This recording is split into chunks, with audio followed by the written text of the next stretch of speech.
Hello students, welcome to VIPM academy. RAS का जो paper हम लोगों का संडे को हुआ था, आरएएस इंग्लिश और हिंदी की टेस्ट सीरीज जो स्टार्ट हुई है, उसके फर्स्ट पेपर का सोल्यूशन हम लोग आज स्टार्ट करेंगे। आप जानते हो कि आरएएस का जो पेपर होता है वो डिस्क्रिप्टिव होता है, आपको सारी चीज़ें खुद ही लिखनी होती है। तो ऐसे में आपको अपनी स्पीड भी बना के रखनी है पेपर के अंदर, प्लस आपका जो कंटेंट है उसमें what to write and how to write, दोनों ही चीज़ें बहुत स्ट्रांग होनी चाहिए। तो कैसे हम लोग उसको करेंगे, अभी वन बाय वन चेक करना। और अगर अभी तक आपने पेपर नहीं देखा है तो वीआईपीएम के टेलीग्राम चैनल है आरएएस के लिए, वीआईपीएम आरएएस फोर्थ पेपर, उसमें ये पेपर हमने ऑलरेडी अपलोड कर दिया है। सेक्शनल पेपर चल रहे हैं और फर्स्ट सेक्शनल पेपर था जिसका शेड्यूल भी हम लोगों ने शेयर किया था, जिसमें आर्टिकल, डिटर्मिनर और आपका जो सिनोनिम्स हैं वो, प्लस ट्रांसलेशन और पैसेज इसमें दिया गया था।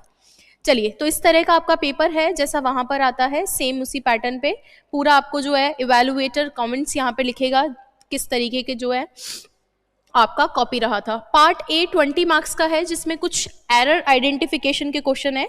आप लोगों को हमेशा जो ये स्टार्टिंग के 20 क्वेश्चंस होते हैं जिसमें एरर आइडेंटिफाई करनी होती है, वहां पर कुछ बच्चे ये नहीं समझते हैं कि इसको अटेम्प्ट कैसे करना है, वो एरर को सर्कल करके और इस तरीके से लिख देते हैं। ऐसा नहीं करना है, ये आपको लिख कर देता है आइडेंटिफाई द एरर। पहले तो एरर आइडेंटिफाई करे and rewrite the correct form of the following sentence, और उसको रीराइट करना है। जो भी आपको एरर मिली उसको करेक्ट करेंगे और उसके बाद में आपको सेंटेंस को रीराइट करना है।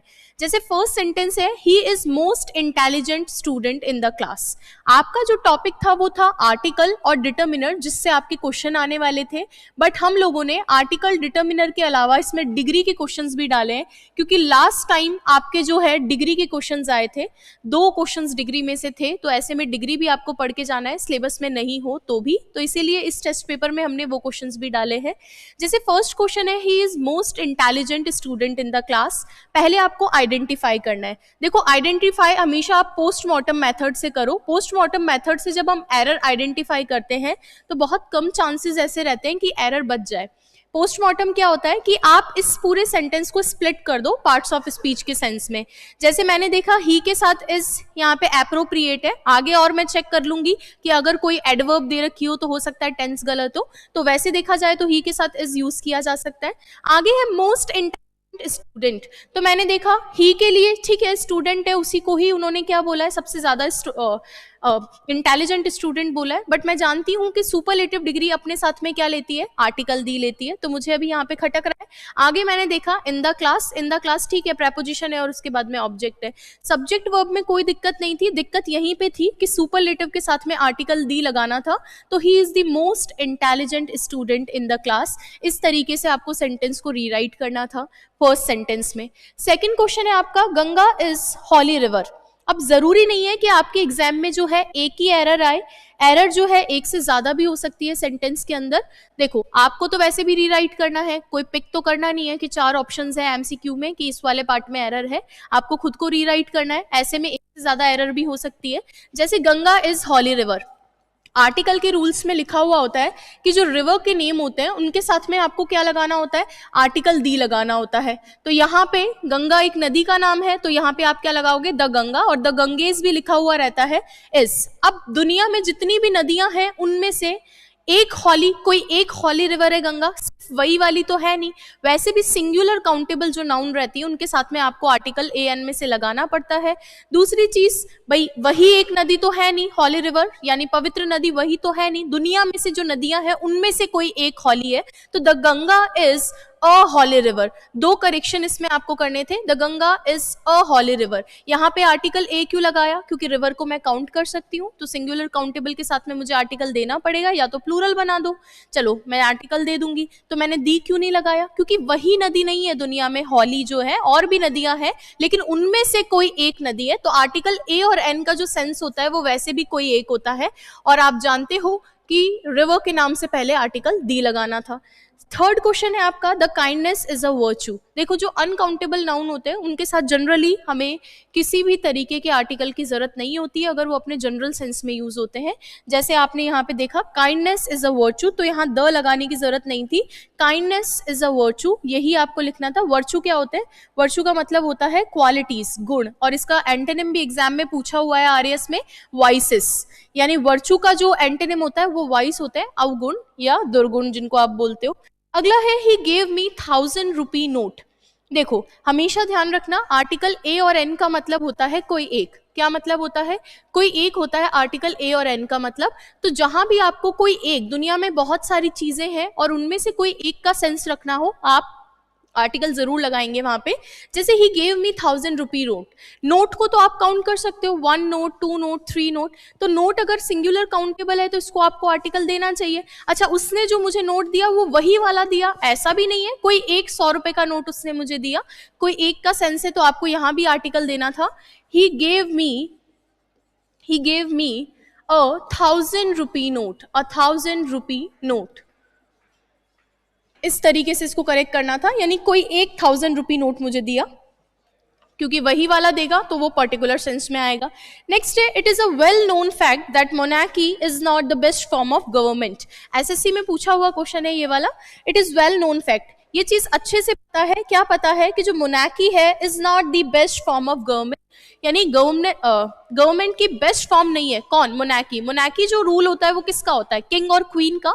तो वन वर्ड में भी पूछा जाता है कि जो रीन ऑफ किंग और क्वीन होते हैं या रूल ऑफ किंग और क्वीन रहता है उसको वन वर्ड में आपको डिस्क्राइब करना होता है, and that is called monarchy. तो जो मोनार्की होता है, अगेन जितने भी अनकाउंटेबल नाउन है इस तरह की जो गवर्नमेंट्स है उनके साथ आपको किसी आर्टिकल की जरूरत नहीं होती है, तो यहां भी आपको आर्टिकल नहीं लगाना था। It is well known fact, it is well known fact that, यहां जो दी आर्टिकल है वो गलत था। मोनार्की इज नॉट, नहीं है, द बेस्ट। अब यहां अगेन सुपरलेटिव डिग्री है तो यहां पे तो आर्टिकल दी लगेगा। The best form of government, the best form of government. ठीक है, चलिए नेक्स्ट देखेंगे 6 नंबर और 7 नंबर। 6 नंबर है डबल कंपैरेटिव डिग्री यूज कर रखी है, यहाँ पे लगा रखा है हायर, यहाँ पे लगा रखा है कूलर। हमेशा ये नियम कहता है कि जब भी डबल कंपैरेटिव हो तो आर्टिकल दी प्लस कंपैरेटिव डिग्री आएगी और इसके बाद दूसरे सेंटेंस में भी आर्टिकल दी प्लस कंपैरेटिव डिग्री आती है। जैसे जितना ऊपर हम जाएंगे उतना ठंडा पाएंगे। The higher we go the cooler it is. ठीक है क्या? द हार्डर यू स्टडी या the harder you work the more successful you become, उतने ही ज्यादा आप सक्सेसफुल होते हो। तो ये डबल कंपैरेटिव होते हैं, तो यहां पे आप लगाएंगे the higher we go the cooler it is. जितना ऊपर जाते हो उतना ही ठंडा महसूस करते हो। ठीक है, चलिए नेक्स्ट है copper is an useful material. आप जानते हैं आर्टिकल ए और एन में जो ए होता है वो कॉन्सोनेंट साउंड के लिए आता है, कॉन्सोनेंट साउंड व्यंजन साउंड के लिए, और आर्टिकल एन आता है वॉवल साउंड के लिए। एक्चुअली मैं बार बार बोल रही हूँ साउंड के लिए। कभी भी आर्टिकल आपको पहचानना हो तो आप जो है लेटर्स को देखकर नहीं जल्दी से जज करेंगे, आर्टिकल की पहचान हमेशा साउंड से करेंगे। जैसे यहाँ पे लिख रखा है यूजफुल, तो आप वॉवल साउंड के अंदर ए आई ई ओ यू को देखकर फटाफट से फैसिनेट होकर एन लगा देते हैं, लेकिन इसको साउंड से चेक करेंगे। ये क्या है? यूजफुल। यूजफुल में यूज का जो साउंड है वो कॉन्सोनेंट साउंड है, वॉवल साउंड नहीं है, इसीलिए इसके साथ में जो है आर्टिकल ए आता है, एन नहीं आता। तो इसको करेक्ट करके लिखना था copper is a useful metal, copper is a useful metal. Clear है? चलिए नेक्स्ट क्वेश्चन है question number 8। Neither of the students are interested in extra classes. तो नाइदर ऑफ द स्टूडेंट, हमेशा ध्यान रखना नाइदर का मतलब होता है दो में से कोई नहीं, दो में से कोई नहीं। ये प्रोनाउन और डिटर्मिनर दोनों ही होता है। ठीक है, यहाँ पे देखो ये प्रेपोजिशन हो गया, ये इसके बाद में आने वाले ऑब्जेक्ट्स हो गए। सब्जेक्ट यहाँ पर सिर्फ नाइदर बचा है, नाइदर के साथ में इज नहीं आर आना चाहिए था, तो यहाँ क्या लिखूंगी? Neither of the students. कुछ बच्चे जो है स्टूडेंट्स को देखकर वर्ब लगा देते हैं, लेकिन सब्जेक्ट वर्ब एग्रीमेंट का नियम है कि ये प्रेपोजिशन और ऑब्जेक्ट अगर सब्जेक्ट वाली साइड पे एडिशन में आ भी जाते हैं तो भी जो वर्ब है वो सब्जेक्ट अकॉर्डिंग ही लगेगी। नाइदर ऑफ द स्टूडेंट्स तो सब्जेक्ट वर्ब एग्रीमेंट सिलेबस में तो नहीं है, काफी सारे सिलेबस में टॉपिक्स नहीं होते हैं। आरएएस में यही है कि सिलेबस ढंग से डिफाइंड नहीं है, तो बहुत सारी चीजें सिलेबस में नहीं है, बट आपको पढ़ के जानी है। आपको सीक्वेंस ऑफ टेंस पढ़ के जाना है, आपको सब्जेक्ट वर्ब एग्रीमेंट पढ़ के जाना है, डिग्री पढ़ के जाना है। Neither of the students is interested in the extra class, in the extra classes. ठीक है, अगला है a few of the students was selected for the final round. देखो, अ फ्यू हो, द फ्यू हो, कुछ भी हो, वैसे ये आते काउंटेबल के लिए, काउंटेबल नाउन जिनको गिन सकते हो उनके लिए फ्यू, अ फ्यू और द फ्यू आते हैं, और जिनको नहीं गिन सकते उनके लिए लिटिल, अ लिटिल और द लिटिल आते हैं। काउंटेबल नाउन के साथ आते हैं और प्लस हमेशा प्लूरल रहते हैं, चाहे फ्यू हो, चाहे अ फ्यू हो, चाहे द फ्यू हो, ऑलवेज प्लूरल। तो यहाँ पे प्लूरल लगाना था, a few of the students, a few of the students were selected for the final round. Select किए गए थे किसके लिए? फाइनल राउंड के लिए, for the final round. Clear है, ये वाला आंसर भी हो गया। अच्छा, आपको पूरा ही वहां लिखना है, मैं भी इसलिए पूरा लिख रही हूँ, मैं चाहती तो जल्दी जल्दी करेक्शन करवा सकती थी, स्टार्टिंग में पूरा इसलिए लिख रही हूँ ताकि एक हैबिट आपकी डेवलप हो कि identify the error and then rewrite the sentence. आपको रीराइट करना है, सिर्फ ऐसे करके नहीं करना है ना। चलिए अगला क्वेश्चन देखिए, क्वेश्चन नंबर 10 क्या है? One of the proposals received by us seem very interesting. One of the proposals, proposals में से एक, ये प्रपोजिशन, ये ऑब्जेक्ट, और कौन से प्रपोजल्स जो हमने रिसीव किए हैं, दैट या which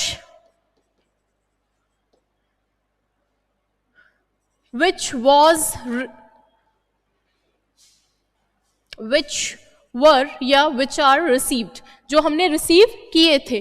तो देखो, one of the proposal, proposals के लिए एक्स्ट्रा इन्फॉर्मेशन है, जो हमने रिसीव किए थे। यहाँ पर जो भी क्लॉज था उसको फ्रेज में कन्वर्ट कर रखा है, इसलिए सिर्फ रिसीव्ड लिख रखा है। प्रपोजल्स, कौन से प्रपोजल्स जो हमने रिसीव किए थे, दैट या विच वर रिसीव्ड बाय अस, जो हमारे द्वारा रिसीव किए गए थे, वो सीम यानी प्रतीत होते हैं, अपीयर होते हैं, कैसे? बहुत ज्यादा इंटरेस्टिंग।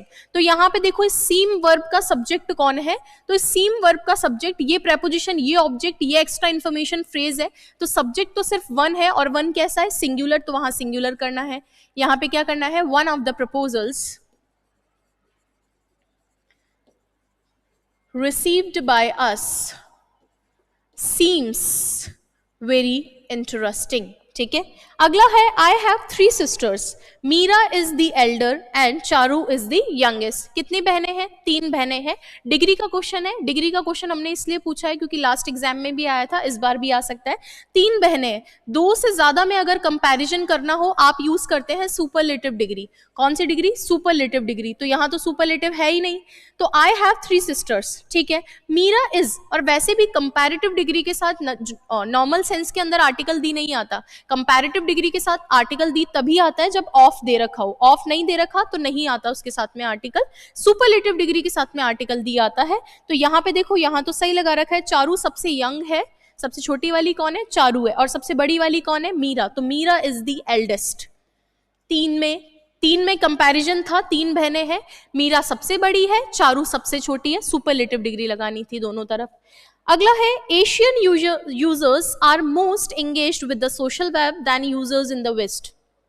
इसी तरह का सेम पैटर्न जो है आरएस 2023 में, जो मेंस में आरएस मेंस 2023 था, उसमें सेम पैटर्न का क्वेश्चन आया था, इसी सेम पैटर्न का, कुछ भी ऊपर नीचे नहीं था।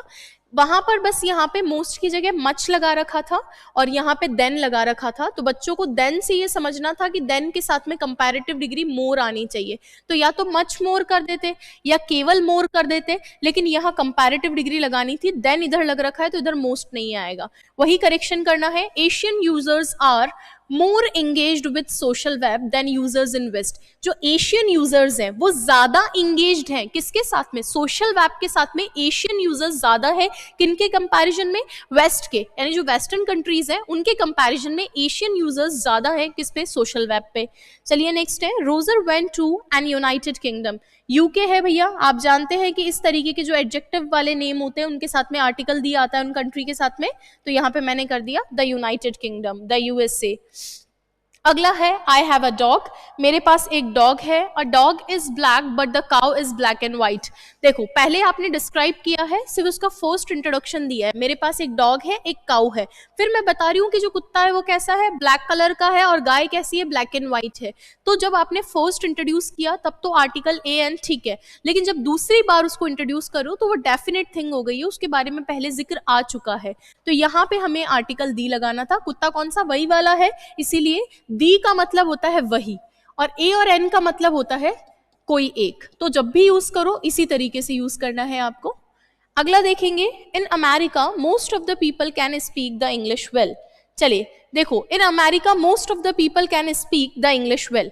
जब इंग्लिश को आप जो है लैंग्वेज के रूप में यूज करते हैं, एज अ लैंग्वेज यूज करते हैं, तो वहां पर आपको इसके साथ में आर्टिकल दी लगाने की जरूरत नहीं है। द इंग्लिश का मतलब तो ये पूरी कम्युनिटी को दिखाने लग जाएगा, इंग्लिश लोगों की कम्युनिटी को। अमेरिका के अंदर बोल सकते हैं, भाषा को बोल सकते हैं या लोगों को बोल सकते हैं, भाषा को बोल सकते हैं। तो जब भी ये लैंग्वेज की तरह काम में आता है, एज अ सब्जेक्ट काम में आता है, तो इसके साथ में आपको बिल्कुल भी आर्टिकल लगाने की जरूरत नहीं है। तो आपको यहाँ आर्टिकल दी नहीं लगाना था। द इंग्लिश का मतलब हो जाएगा अंग्रेज लोग, जैसे द इंडियंस बोलते हैं हम, उसी तरीके से। Rajesh is better of the two for this job. वैसे तो जो हमारी कंपैरेटिव डिग्री होती है उसके साथ में आर्टिकल की जरूरत नहीं होती है, लेकिन कंपैरेटिव डिग्री ऑफ के साथ में आर्टिकल लेती है।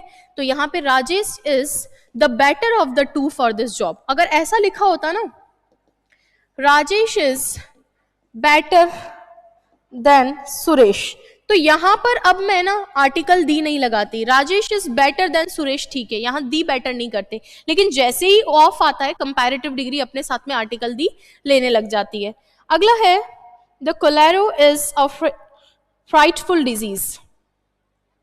बीमारियों के नाम के साथ में, डिजीज के नाम के साथ में, सीजन्स के नाम के साथ में, गेम्स या जो स्पोर्ट्स होते हैं उनके नाम के साथ में आर्टिकल दी की जरूरत नहीं होती है, जब तक कि वो किसी स्पेसिफिक बीमारी की बात नहीं करो। जैसे कैंसर है तो तुम्हें द कैंसर लिखने की जरूरत नहीं है, बीमारी के नाम के पहले आर्टिकल नहीं लगता। लेकिन अगर किसी विशेष आप परिस्थिति की बात कर रहे हो, किसी एक पर्टिकुलर केस की बात कर रहे हो, तो वहां पर लग सकता है। ऐसे ईयर और मंथ के साथ में भी नहीं लगता, लेकिन किसी पर्टिकुलर मंथ की बात कर रहे हो, जैसे द जुलाई ऑफ 2016 यानी 2016 का जो जुलाई था, तो वहां पर फिर आर्टिकल दी लग सकता है।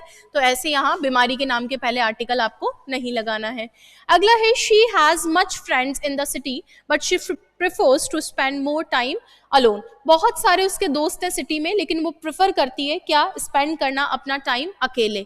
ठीक है, बहुत सारे दोस्त हैं लेकिन दोस्तों को गिन सकते हो, तभी फ्रेंड्स लिखा है, तो मच फ्रेंड्स गलत हो जाएगा। यहाँ पे क्या आएगा, more friends, sorry many friends. Countable के साथ में आपको मैनी लगाना है और अनकाउंटेबल के साथ में आप लोगों को मच लगाना है, ये ध्यान रखना।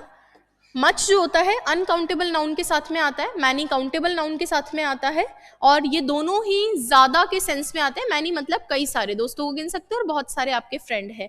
मच थोड़ा सा रिस्ट्रिक्टिव होता है नेचर में, यानी किसी हद तक, ऐसे बोलते हैं ना किसी हद तक उसके पास पैसा है, तो अप टू सम एक्सटेंट वाला सेंस जो है मच देता है।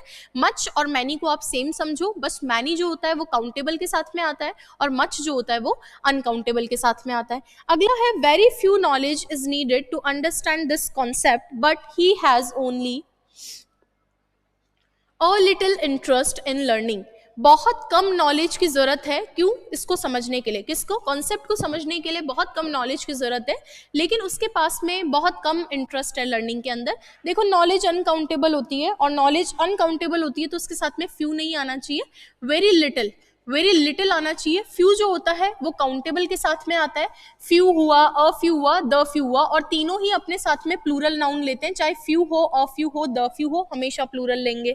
ठीक है, और जो लिटिल होता है वो क्या होता है, अनकाउंटेबल के साथ में यूज होता है, डिटर्मिनर, तो उसके साथ तो आप जानते हो अनकाउंटेबल के साथ हमेशा सिंगुलर यूज में आता है। अगला है, although he made a little attempts to improve his writing he showed much dedication towards learning grammar. बहुत कम उसने अटेम्प्ट्स किए हैं अपनी राइटिंग को सुधारने के, बट उसने बहुत ज्यादा डेडिकेशन दिखाया है ग्रामर के प्रति। चलो ठीक है, बहुत अच्छी बात है। अटेम्प्ट्स आपने प्लूरल बना रखा है, और प्लूरल के साथ में आप जो है लिटिल नहीं लगाते हैं, फ्यू लगाते हैं, तो यहाँ आपको अ फ्यू करना था। या तो अ फ्यू करो या सम करो, क्योंकि अ फ्यू वाला सेंस सम दे सकता है, अ लिटिल वाला सेंस भी सम दे सकता है। सम काउंटेबल और अनकाउंटेबल दोनों के ही साथ में यूज में आता है। अब आ जाइए फटाफट से, अगला जो क्वेश्चन है हमारा वो सिमिलर इन मीनिंग है। वहां पे आपके एग्जाम के अंदर जो क्वेश्चन आएंगे, आपके दो सिमिलर और दो सिनो, दो एंटो आएंगे। तो उनके लिए आपको क्या करना है, उनके लिए आपको जो इंपॉर्टेंट सिनोनिम एंटोनिम है जो प्रीवियस ईयर एग्जाम में पूछे हुए हैं, ना केवल आरएएस में बल्कि जितने भी स्टेट एग्जाम्स होते हैं उनके अंदर, और ज्यादा मेहनत करना चाहते हो तो एसएससी के भी देख सकते हो, लेकिन वो बहुत ज्यादा हो जाएंगे आरएएस के हिसाब से। तो प्रीवियस ईयर एक बार कम से कम याद कर लेना। चलो देखते हैं, सारे क्वेश्चन एक एक नंबर के हैं। प्रूडेंट, प्रूडेंट का मतलब क्या होता है, समझदार, ये जिस आदमी के अंदर बुद्धि हो, विवेक हो, उसको प्रूडेंट बोला जाता है। तो रेकलेस तो लापरवाह होता है, रेकलेस तो केयरलेस होता है, हमें सिनोनिम चाहिए था, वाइज बिल्कुल सही है। अच्छा, इस क्वेश्चन को भी आपको ऐसे अटेम्प्ट करना है। कुछ बच्चे जो हैं बहुत ही ज्यादा केयरलेस होते हैं, ऐसे टिक लगा देते हैं, टिक नहीं, वो जो लाइन आपको दी गई है ना वो लिखने के लिए दी गई है, आराम से लिखो ना। प्रूडेंट का क्या होगा, प्रूडेंट का वाइज होगा।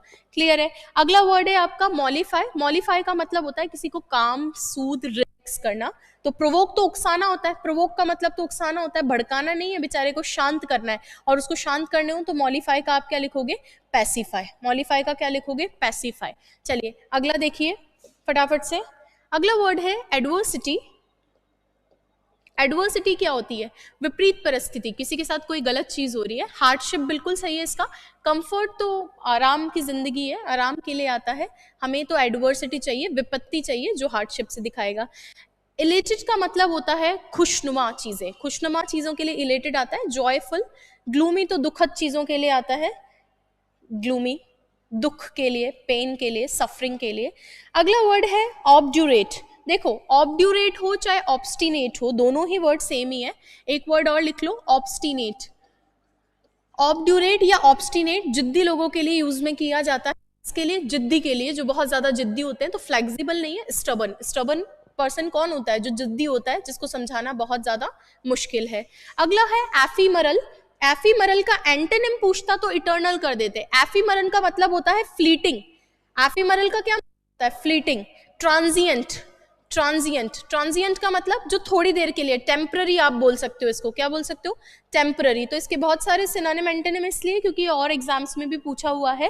तो एफीमरल बोलो, चाहे फ्लीटिंग बोलो, ट्रांजिएंट बोलो, टेम्पररी बोलो, सबका मतलब होता है क्षणिक, थोड़ी देर का, बहुत कम टाइम का। और इसका एंटोनिम भी पूछ सकते हैं, इटर्नल। इटर्नल का मतलब होता है शाश्वत, हमेशा बना रहने वाला, लॉन्ग लास्टिंग। बट हमें तो सिनोनिम चाहिए था, तो ट्रांजिटरी बिल्कुल सही है, थोड़ी समय तक, अल्पकालिक, थोड़ी देर के लिए। चलिए अगला वर्ड है आपका परसीव। परसीव का मतलब होता है किसी चीज को समझना। वैसे परसीव का जो ओरिजिनल मीनिंग होता है वो होता है कि आपके सेंसेस से किसी चीज को समझना, लेकिन समझना ही है अल्टीमेटली, आपके सेंसेस से किसी नॉलेज को आप गेन करते हैं, उसको बोलते हैं परसीव करना। तो यहाँ एमिएबल नहीं, परसीव का होगा अंडरस्टैंड। एमिएबल का मतलब होता है सोशिएबल। एमिएबल वो का मतलब होता है सोशिएबल। एमिकेबल भी लिखा जाता है, जो सोसाइटी के अंदर अच्छे से रहे, लोगों से मिलनसार व्यक्ति के लिए यूज करते हैं। अगला है इम्पैकेबल। इम्पैकेबल का मतलब जिसमें कोई गलती नहीं हो। हिंदी के अंदर वन वर्ड में भी आता है, जैसे एक व्यक्ति होता है त्रुटिहीन, कोई गलती ना कर सके, उसको बोलते हैं इम्पैकेबल। तो परफेक्ट बिल्कुल सही है। मेच्योर तो जिसमें मेच्योरिटी हो, परफेक्ट है कि आपने कोई काम एफिशिएंटली किया है या नहीं किया है। अगला डिलीशियस होता है टेस्टी। फ्लेवर्ड तो जिसमें फ्लेवर्स हो अलग अलग टाइप के। अगला है करेज। करेज क्या होता है, करेजियस पर्सन होता है साहसी, तो ब्रेवरी। ठीक है। देखो बोल्डनेस का मतलब भी कहीं ना कहीं करेज से लिया जाता है, लेकिन जब आपके पास दोनों ऑप्शन के अंदर है तो आप करेज का ब्रेवरी करके आएंगे। ठीक है। बोल्ड का मतलब होता है बेबाक, अपनी बात को एक्सप्लिसिटली कहने वाले व्यक्ति के लिए। तो अगर ऑप्शन में ये नहीं होता तो इसको एक बारी के लिए पिक कर सकते थे, लेकिन अभी ये अवेलेबल है तो इसी को ही आपको करना है। ठीक है। चलिए अब आ जाइए ट्रांसलेशन पे। ट्रांसलेशन को बहुत अच्छे से आपको करना है, पूरा पढ़ोगे। आपके 2 नंबर का होता है एक सेंटेंस, उसको करने के लिए आपको कुछ नहीं करना है, एक एक वर्ड को अच्छे से पकड़ना है। और ज़रूरी नहीं होता है कि जब हम ट्रांसलेशन करते हैं सारे वर्ड्स हमारे पास उस टाइम पे अवेलेबल हो, ऐसा नहीं होता है, बट मत होने दो। जो भी उसका नियरेस्ट पॉसिबल सिनोनिम आपके पास में हो उसकी हेल्प से आप उसको करो, लेकिन आपको करना है। जैसे लिख रखा है, जितना हम प्रकृति को समझेंगे उतना ही हम उसके रहस्यों को महसूस कर सकेंगे। जितना और उतना, मैंने आज ही आपको जो है डबल कंपैरेटिव सिखाए थे, जितना और उतना, आज ही डबल कंपैरेटिव आपको सिखाए थे। डबल कंपैरेटिव का मतलब ही होता है जितना उतना, दो चीजों में तुलना कर रहे हैं। जितना ऊपर हम जाते हैं कम ऑक्सीजन पाते हैं, जितनी ज्यादा हम पढ़ाई करते हैं उतने ज्यादा मार्क्स हम पाते हैं, ठीक है। तो जितना हम प्रकृति को समझेंगे उतना ही हम उसके रहस्यों को महसूस कर सकेंगे। द मोर वी अंडरस्टैंड, अब हमेशा ध्यान रखना जो डबल कंपैरेटिव होते हैं वो जनरली हम लोग कोशिश करते हैं कि उसको जब भी कोई ना कोई शर्त वाला वाक्य हो, कंडीशनल वाक्य हो, तो विल शैल वुड में ना बने। यानी जिस भी वाक्यों में शर्त होती है, शर्त वाले वाक्यों को हम लोग जो है विल शैल वुड से दूर रखते हैं। विल शैल वुड का यूज वहां पर नहीं करते हम लोग उस वाले सेंटेंस में जिसमें शर्त हो। तो जितना हम प्रकृति को समझेंगे उतना ही हम उसके रहस्यों को महसूस कर सकेंगे। द मोर वी अंडरस्टैंड, देखो हम समझना किसको है, द मोर तो जितना उतना के लिए, द मोर, ठीक है। हम यानी वी, तो द मोर वी, और समझेंगे, फ्यूचर क्यों नहीं यूज कर रही हूँ, विल अंडरस्टैंड क्यों नहीं लगा रही हूँ, कंडीशनल सेंटेंस का नियम है, विल शैल वुड अवॉइड किया जाता है उस वाक्य में। The more we understand nature, उतना ही होगा, तो वापस से लिखूं द मोर। अब आगे वाले सेंटेंस में विल शैल वुड लगा सकते हो आप। The more we understand nature, the more we महसूस कर सकेंगे। तो देखो वी विल फील भी लिख सकते हो या वी विल शैल भी लिख सकते हो। आज के टाइम पे तो विल और शैल दोनों एक्सेप्टेबल है, ज्यादा सही शैल है, लेकिन अगर वहां पर आपको नहीं है, आप विल भी लगा रहे हो तो गलत नहीं माना जाएगा, क्योंकि इनफॉर्मल इंग्लिश में, मॉडर्न इंग्लिश में आई और वी के साथ में शैल की तरह विल भी अब एक्सेप्टेबल है। तो the more we will feel भी लिख सकते हो या एबल टू फील, समझने के योग्य होंगे, दोनों में से जो उस टाइम आपको क्लिक करे वो आपको लिखना है, ठीक है। The more we will feel या वी शैल फील या we will able to feel, we will be able to feel, क्या फील करेंगे, उसके रहस्य, किसके, प्रकृति के, इट्स, भाई नॉन लिविंग थिंग है, इट लगा दिया, इसके रहस्य के लिए आप सीक्रेट लगा सकते हो, सीक्रेट्स लगा सकते हो, आप मिस्ट्रीज लगा सकते हो, जो आपको उस टाइम पे हिडन थिंग्स लिख सकते हो, जो आपको उस वक्त चीजें रहे, हिडन नोशन थिंग्स, जो भी आपको उस टाइम क्लिक करे वो आप लिखेंगे। वापस से देख लो क्या सेंटेंस है। देखो सबसे पहले तो ये समझने की कोशिश करो कि जितना उतना है, तो मैंने लगाया द मोर, चलो बहुत अच्छी बात है। फिर यहाँ पे जितना प्रकृति को समझेंगे, हम के लिए मैंने लगाया वी, तो यहाँ पे विल अंडरस्टैंड क्यों नहीं लगाया। जितने भी कंडीशनल सेंटेंस होते हैं उनमें विल शैल वुड का यूज अवॉइड किया जाता है। तो the more we understand nature, जितना हम नेचर को समझेंगे सेंस वही होगा। द मोर वी विल, अब इन दोनों में से एक लिखना है, आपको वहां दोनों नहीं लिखना है, मैंने दोनों लिखे हैं, वी विल या वी शैल, क्योंकि आगे वाले में आप लगा सकते हो विल शैल, ठीक है। द मोर वी विल या वी शैल फील, हम लोग महसूस करेंगे, फील यानी महसूस करेंगे, किसको, इसके सीक्रेट्स को या मिस्ट्रीज को, किसकी, इट्स किसके लिए आया है, नेचर के लिए। यहाँ पे फील भी लिख सकते हो और will be able to feel भी लिख सकते हो, कि मतलब योग्य होंगे उसको महसूस करने के। विल शैल अपने बाद वर्ब की फर्स्ट फॉर्म लेते हैं, तो या तो विल लगा दो वर्ब फर्स्ट या बी लगा दो अगर एबल लगाना चाहते हो, क्योंकि वो एडजेक्टिव है। अगला देखिए, यह जरूरी है कि हम अपने सपनों की ओर बढ़े, केवल कोशिश ही हमें मंजिल तक पहुंचा सकती है। चलिए सेकंड सेंटेंस करते हैं। यह जरूरी है, इट इज नेसेसरी, जो जहां जैसा लिख रखा है उसको वैसा लिखते जाओ। एक सेंटेंस कंप्लीट होने के बाद में फिर आगे बढ़ेंगे। यह जरूरी है, क्या जरूरी है, दैट, कि हम अपने सपनों की ओर बढ़े, वी बढ़े, सिर्फ इतना लिख रखा है, सपने की ओर बढ़े, ना बढ़ना चाहिए ना कुछ और। तो वी मूव, हम बढ़े किस तरफ, वी मूव टूवर्ड्स, सपने के लिए क्या आता है, आर, ड्रीम्स लिख सकते हो, गोल्स लिख सकते हो, उस वक्त जो भी आपके दिमाग में आए वो लिखेंगे आप। It is necessary that we move towards our dreams, क्योंकि केवल कोशिश ही हमें मंजिल तक पहुंचा सकती है। क्योंकि के लिए क्या लिखूं, बिकॉज केवल कोशिश ही हमें मंजिल तक पहुंचा सकती है। क्या हमें मंजिल तक पहुंचा सकता है, केवल कोशिश, तो ओनली एफर्ट्स लिख दो, कोशिश के लिए एफर्ट ज्यादा अच्छा है। ओनली एफर्ट्स, पहुंचा सकती है, सकती है का मतलब कैन, ओनली एफर्ट्स कैन, यहाँ पे लीड भी लिख सकते हो, lead, only efforts can lead किसको, हम लोगों को, lead us to, lead us to our goal, destination, जो भी आप लिखना चाहते हो, मंजिल के लिए डेस्टिनेशन ज्यादा अच्छा है, लास्ट स्टेप, जो भी उस वक्त आपको क्लिक करे। अच्छा, लीड की जगह यहाँ पे टेक भी लिख सकते थे, टेक अस, टेक टू का मतलब भी होता है कहीं ले जाना। वापस से देख लो, इट इज नेसेसरी, यह जरूरी है, क्या जरूरी है कि हम अपने सपनों की ओर बढ़े, we move towards our dreams या गोल्स, क्योंकि बिकॉज केवल कोशिश हमें मंजिल तक पहुंचा सकती है। कौन पहुंचा सकता है? केवल कोशिश, only efforts can take us या लीड अस कहां पे, टू आवर गोल या डेस्टिनेशन, जो भी वर्ड आए आप यहां चेंजेस कर सकते हैं। अगला है प्रेम की भाषा समझने के लिए शायद हमें अपने अहंकार को मिटाना चाहिए। देखो, हमेशा बताती हूँ, इन्फिनेटिव जिरंड आपके सिलेबस में नहीं दे रखा होता, बट ट्रांसलेशन में उसकी बहुत जरूरत होती है। तो प्रेम की भाषा समझने के लिए इन्फिनेटिव ऑफ पर्पस का आप यूज करेंगे टू अंडरस्टैंड। एक ही सेंटेंस में एक से ज्यादा वर्ब आने के लिए इन्फिनेटिव आता है। To understand, to understand the language of love, to understand the language of love, प्यार की भाषा समझने के लिए शायद हमें अपने अहंकार को मिटाना चाहिए। चाहिए मतलब शुड मॉडल आएगा, ठीक है।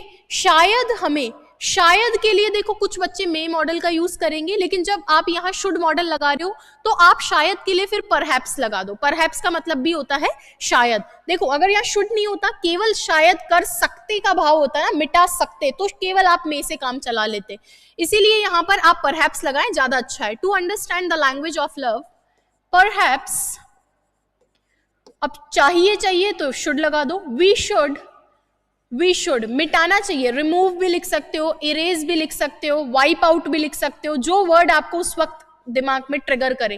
हालांकि केमिस्ट्री ऑफ वर्ड्स होती है, लेकिन वहां केमिस्ट्री बैठाने नहीं बैठना है। ट्रांसलेशन के 2 नंबर है, उसको इंपॉर्टेंस देते हुए वहां जो आपको दिमाग में आए वो लिखेंगे आप। परहैप्स वी शुड रिमूव या इरेज आर, हमारा क्या, ईगो, अहंकार, एरोगेंस भी लिख सकते हो, जो वर्ड आपको वहां पर उस टाइम आएगा वो वर्ड आप लिखेंगे, ठीक है। चलिए अगला सेंटेंस देखिए। अगला सेंटेंस है, यह सच है कि समय बदल सकता है लेकिन कुछ भावनाएं, यह सच है कि समय बदल सकता है, it is true, it is true. क्या ट्रू है? दैट समय बदल सकता है, टाइम कैन चेंज। चलो बहुत अच्छी बात है, लेकिन कुछ भावनाएं कभी नहीं मिट सकती, बट कुछ भावनाएं, सम फीलिंग्स नहीं मिट सकती। कैन कभी नहीं, तो नेवर कर दूं, कैन नॉट, नॉट लगा के एवर लगाऊं, उससे बेटर है नेवर लगा दूं, can never die.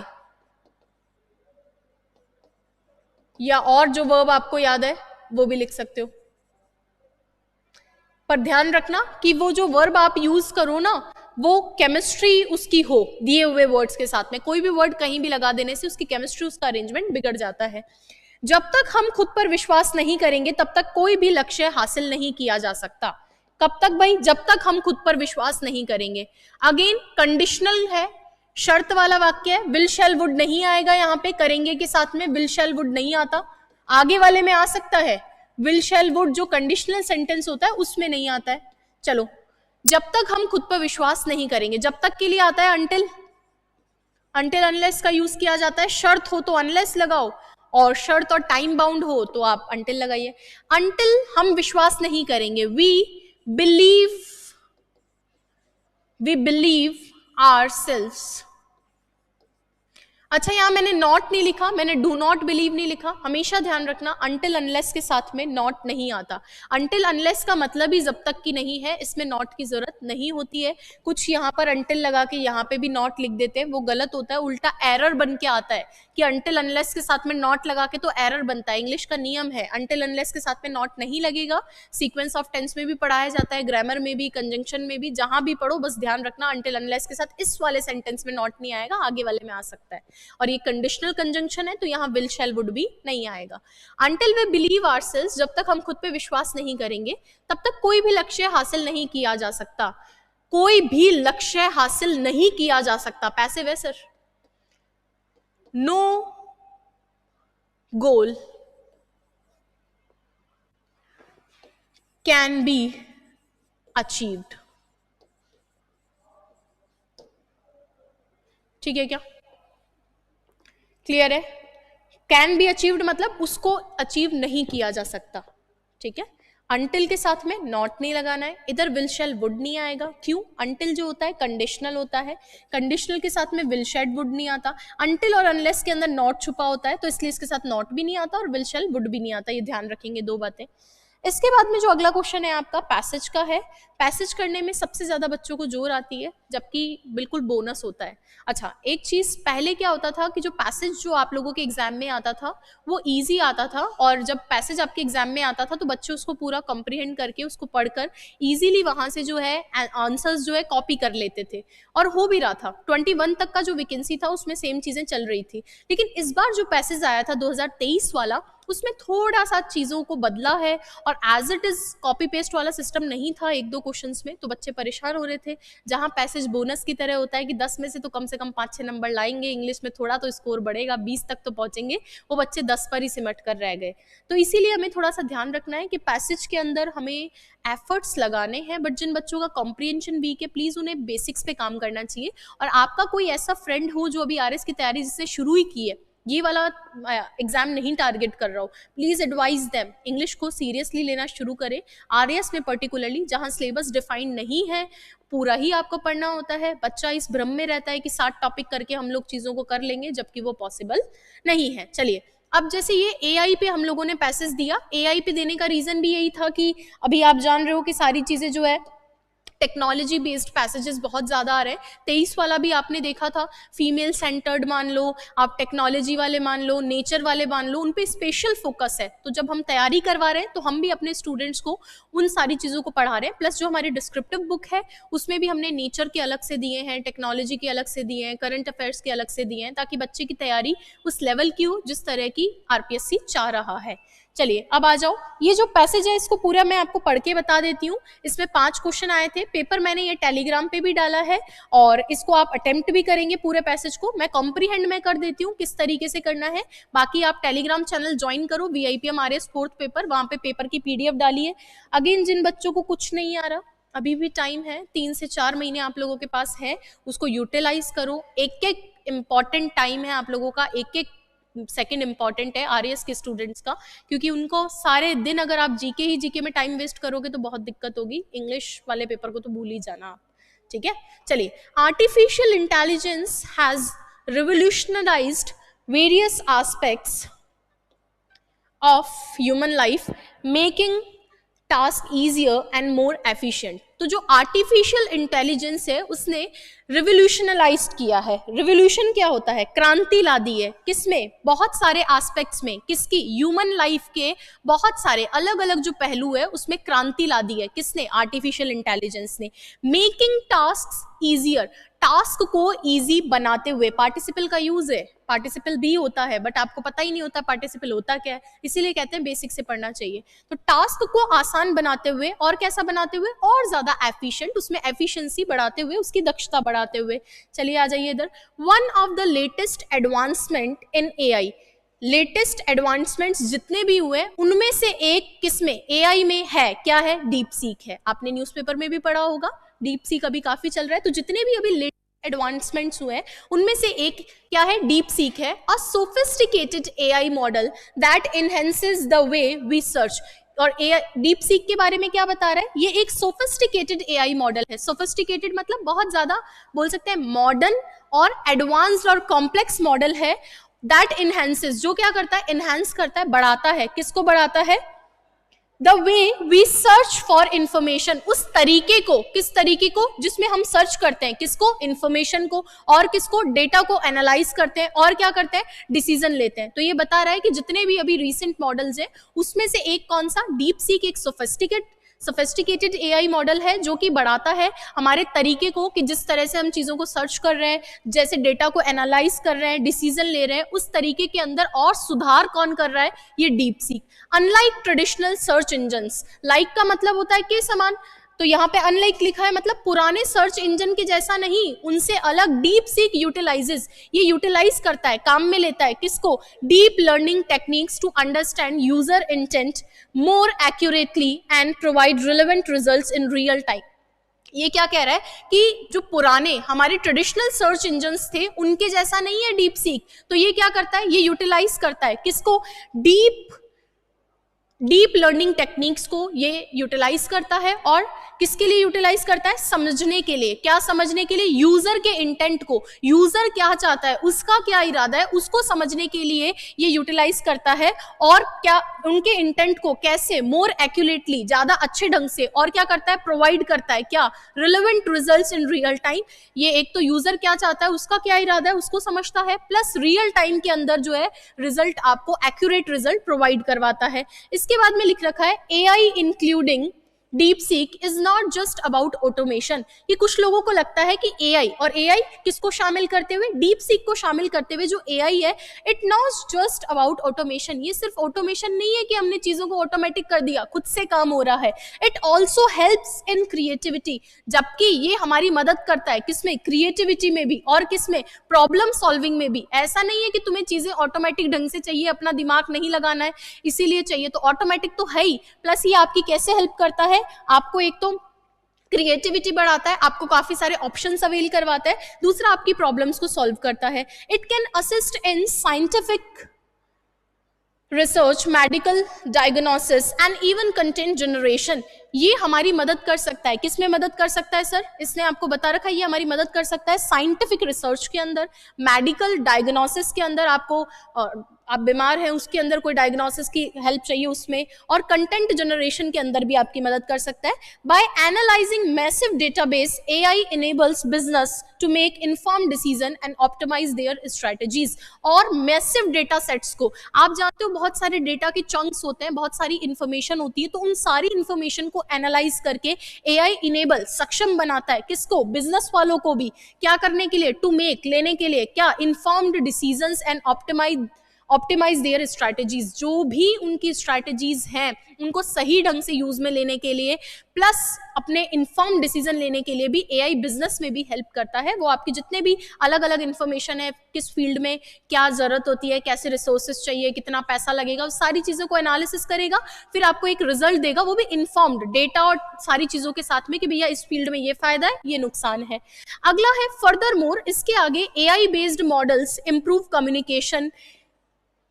communication by translating languages, recognizing speech and even generating human like text। इसके आगे जो AI बेस्ड मॉडल्स हैं वो इंप्रूव करते हैं किसको, हमारे कम्युनिकेशन, बातचीत को भी, कैसे, बाय ट्रांसलेटिंग लैंग्वेजेस। आप AI को कहोगे तो वो आपके लैंग्वेज को भी बदल देगा, भाषा जो आपने कमांड दिया उसको चेंज कर देगा। और रिकॉग्नाइजिंग स्पीच, और क्या करेगा, स्पीच को पहचान लेगा, जो भी आपके पास स्पीच आई है उसको पहचान लेगा कैसा क्या है। And even generating human like text, और क्या कर सकता है, ह्यूमन के जैसा, जैसा तुम सोचते हो, इसका नाम ही आर्टिफिशियल इंटेलिजेंस है। जब मशीन को आप बुद्धि दे रहे हो तो वो ह्यूमन लाइक ही सोचेगी, तो ह्यूमन लाइक टेक्स्ट भी जनरेट कर सकता है। हाउएवर डिस्पाइट इस बेनिफिट, हालांकि इसके बेनिफिट्स के बावजूद, डिस्पाइट लिखूं चाहे इंस्पाइट ऑफ लिखूं एक ही बात है, इसके बेनिफिट्स के बावजूद AI also presents challenges, AI जो है चैलेंज भी प्रेजेंट करता है।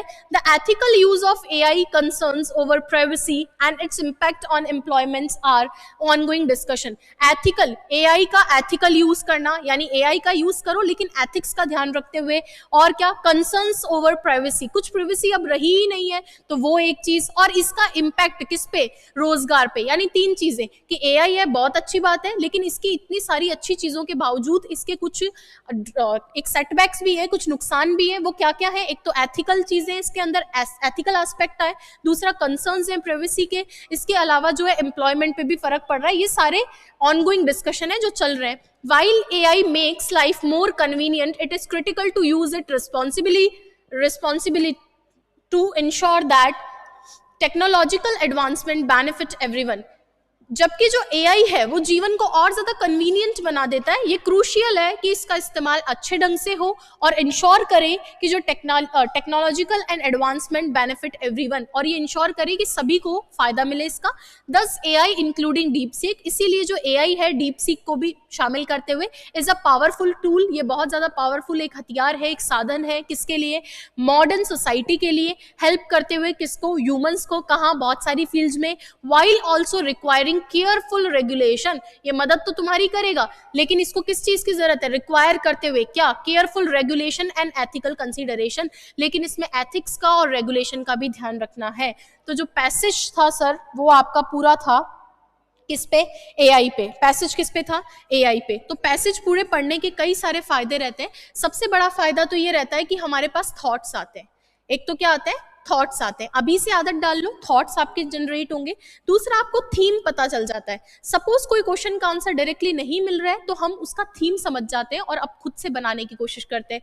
तीसरा, जो आपका वोकैब का क्वेश्चन आता है वो इसी में से ही आता है। अब अपने दिमाग को यूज करेंगे आप लोग, इस पैसेज के आंसर करेंगे। ये आपको मिलेगा कहाँ? तो वो मैं आपको बता देती हूँ। वीआईपीएम का टेलीग्राम चैनल है, वीआईपीएम आरएस फोर्थ पेपर, उस पे आपको जो है टेस्ट पेपर की पीडीएफ मिल जाएगी। आप उसको अटेम्प्ट करें। उसमें फ्री पीडीएफ्स आती हैं, डेली बेसिस पे फ्री सेक्शनल टेस्ट पेपर होते हैं। अभी वीआईपीएम की जो टेस्ट सीरीज चल रही है, टेस्ट सीरीज प्रोग्राम की अगर मैं बात करूं तो उसका शेड्यूल कुछ ऐसा है। ये आपका फर्स्ट पेपर सर हुआ है। फर्स्ट पेपर के अंदर हिंदी इंग्लिश दोनों का ही था। 16 तारीख को पेपर था, जिसमें आपका सेक्शनल टेस्ट में article, determiner, synonym, translation passage आया। नेक्स्ट पेपर सेक्शनल 2 है आपका, जो कि 23 को है। 23 को टॉपिक उसमें क्या रहेगा? उसमें रहेगा प्रेपोजिशन, एंटोनिम, ट्रांसलेशन, प्रेसी। हर टेस्ट के अंदर ट्रांसलेशन और एक वोकैब का टॉपिक डाला है ताकि पढ़ते रहो। और हिंदी के अंदर उपसर्ग, प्रत्यय और पल्लवन है। टेस्ट सीरीज का टाइमिंग आपका जो संडे को रहेगा, आप 1 से 2 के बीच में कभी भी आकर जो है टेस्ट पेपर लिखना स्टार्ट कर सकते हैं, क्योंकि आप बाकी टेस्ट सीरीज भी ज्वाइन करेंगे। तो 1 बजे से 2 बजे के बीच में कभी भी आकर आप बैठेंगे संडे को। मंडे को अगर आप आना चाहते हैं टेस्ट देने, क्योंकि हम फ्लेक्सिबल है, दोनों में से किसी भी दिन आप आ सकते हैं। 12 बजे आप आकर देखिए। जो आपका जो टेस्ट पेपर्स होगा, इस टेस्ट पेपर के एक फीचर ये रहेंगे, जो बच्चा टेस्ट पेपर से जुड़ता है, टेस्ट सीरीज से जुड़ता है, उसको एक तो सोल्यूशन क्लास मिलेगी, जो ऐसे हमने सोल्यूशन किया है, सारा सोल्यूशन करेंगे। दूसरा, डिस्क्रिप्टिव के कुछ लेक्चर्स आप लोगों के लिए फ्री रहेंगे। डिस्क्रिप्टिव के लेक्चर्स कुछ जो आपको बताएंगे कैसे क्या लिखना है, क्या थॉट्स होने चाहिए। थर्ड, अगर मैं बात करूं, आरएएस के जो भी पीवाईक्यू क्वेश्चंस हैं सारे इंग्लिश के, वो मैं करवाऊंगी। ये सारी फैसिलिटीज आपके लिए अवेलेबल रहेंगी। अगर आप टेस्ट सीरीज ज्वाइन करना चाहते हैं तो अभी वीआईपीएम के ऑफिस विजिट कर लीजिए, वहां से कार्ड बनवा लीजिए। आप ऑफलाइन ऑनलाइन किसी भी मोड पे जुड़ सकते हैं। आप कॉल कर सकते हैं 8955232362 पर, वहां से आपको और इन्फॉर्मेशन मिल जाएगी। दूसरा, बैच ज्वाइन करना चाहते हैं तो 24 तारीख को 24 फरवरी को आपका बैच स्टार्ट हो रहा है इंग्लिश का, और बैच का टाइम रहेगा 4 बजे से। अच्छा, कुछ बच्चे को डाउट रहता है कि पहले ग्रामर तो नहीं पढ़ाएंगे ना, पहले डिस्क्रिप्टिव पढ़ाएंगे ना? तो बिल्कुल, हम पहले पढ़ेंगे फाउंडेशन, देन ट्रांसलेशन, फिर डिस्क्रिप्टिव। लगभग मार्च ऑक्यूपाइड रहेगा लिखाना सिखाने पे, फिर हम लोग जो है ग्रामर वाले पार्ट पे चलेंगे। तो बिना ग्रामर के लिखेंगे कैसे? उतनी ग्रामर पढ़ाई जाएगी जिससे आप सेंटेंसेस बना पाए। बैच है 4 बजे से 24 तारीख को। दूसरी बात, अगर आपको केवल डिस्क्रिप्टिव का बैच चाहिए, पहले से अगर आपको लिखना आता है, तो हमारी जो डिस्क्रिप्टिव बुक है उसका सोल्यूशन बैच चाहिए, तो वो भी आपको 24 तारीख को ही मिलेगा। लेकिन वो कितने बजे मिलेगा? वो 6 बजे आपको मिलेगा, तो वो भी आप ज्वाइन कर सकते हैं। दोनों में से कोई सा भी बैच ले सकते हैं। एप्लीकेशन अपनी है वीआईपीएम अकेडमी, आप जाकर वहां ट्रायल क्लासेस भी देख सकते हो। अच्छा, कोई बच्चा बैच ज्वाइन करता है तो उसके लिए टेस्ट सीरीज फ्री रहती है। बाकी कहीं भी बैठे हो, जयपुर में हो तो बहुत अच्छी बात है, ऑफलाइन आओ, वरना आप घर से भी ले सकते हो। कोई भी इन्फॉर्मेशन चाहिए आप ऑफिस विजिट करिए, वहां से आपको मिल जाएगी। Thank you so much. अगर आपको क्लास पसंद आई हो, वीडियो को लाइक करें एंड चैनल को सब्सक्राइब करें। Thank you.